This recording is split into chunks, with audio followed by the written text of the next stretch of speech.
Welcome back to Nasdaq Trade Talks. I'm your host, Jill Malandrino, Global Markets Reporter at Nasdaq.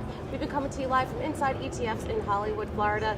Joining me for this segment, we have Maxwell Gold. He's the Director of Investment Strategy over at Aberdeen Standard Investments with his outlook in 2019 for the precious metal space. Thank you so much for joining us at Inside ETFs. Thank you for having me. Look, there's a lot of geopolitical uncertainty on the tape right now, and there's a very good possibility that we could see gold move higher because of this.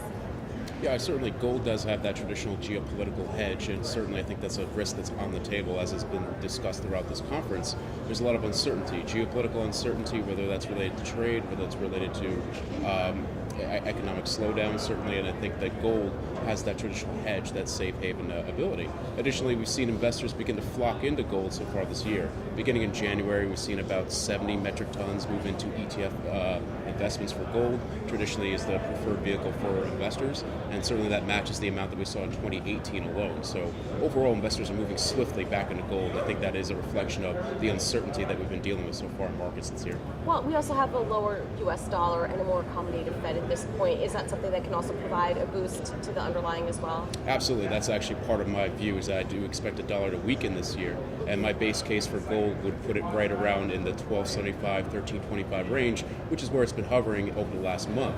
But again, my bullish scenario sees that the Fed doesn't hike at all. So my base case accounts for one hike, but my bullish case accounts for 0 hikes. And I think that the likelihood of that scenario coming to fruition so far this year has increased dramatically with the Fed's more patient, certain dovish commentary that they've seen so far this year. And so I think that could propel gold higher, closer to 1,400. And I do think adding into investor interest and concerns around volatility and economic slowdown, I think that 2019 should be a good year for gold. All right, now I hate labeling things bull or bear market. Would you suggest that the U.S. dollar is in a structural bear market then? Yeah, I think that certainly the dollar has been in a bear market for really since the end of 2016. That's the most recent peak that we saw. And since then, it's down about, depending how you measure it, 5 to 7%.